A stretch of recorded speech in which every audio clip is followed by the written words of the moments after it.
Greetings folks, it's me again, the original and genuine Dorian Stratton. Yes, questions.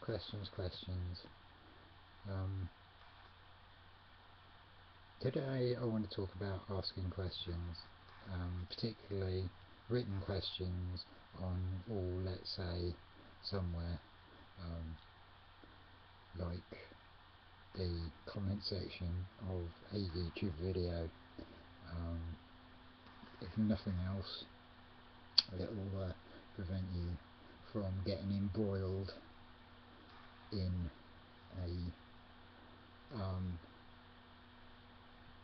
seemingly interminable and ultimately pretty futile argument like I did recently, the details of which aren't particularly important, but let's just put it this way. In my opinion, no one involved, including myself, came out of it smelling of roses. So yeah, not my finest hour.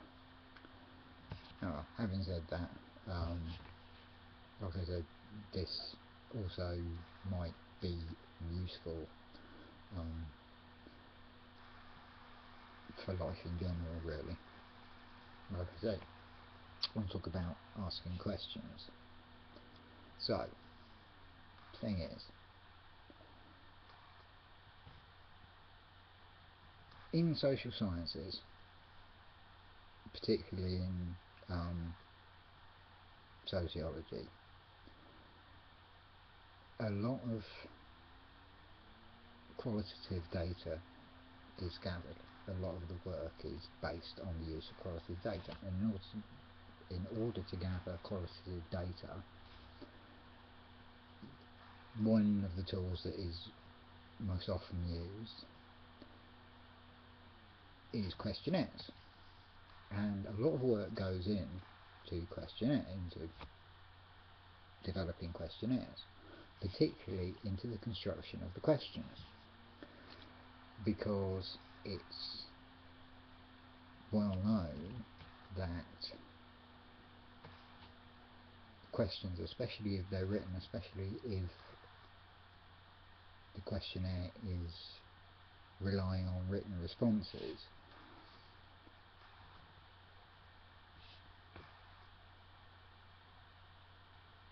it's very easy for a question to be misinterpreted or misconstrued if it's badly constructed, and that can, and should be fairly obvious, distort the data that's being gathered. So,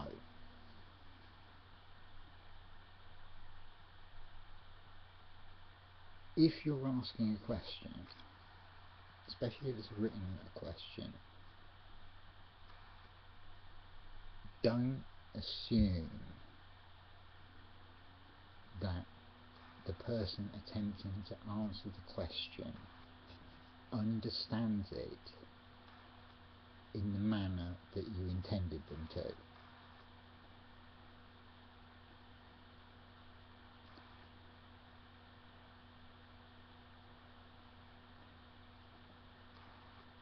Because the person attempting to answer your question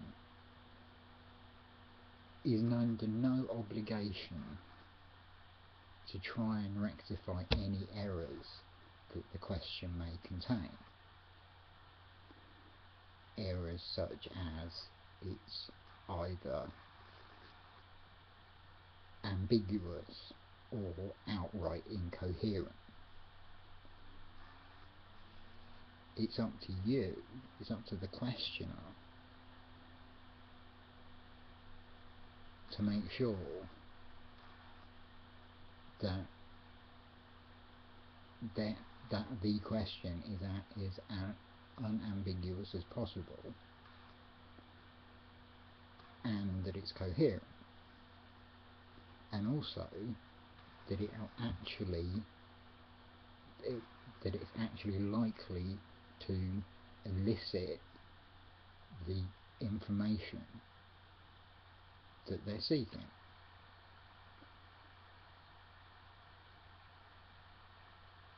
Don't assume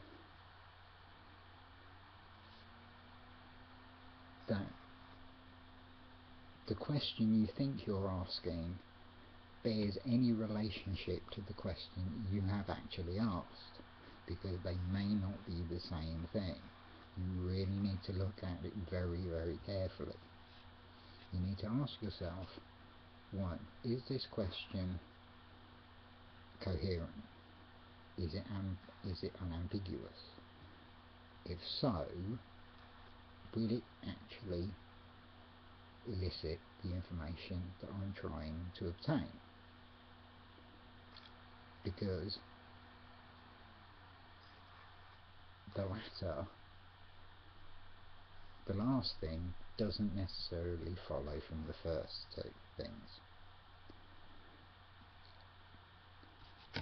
So let's, right, okay. Don't also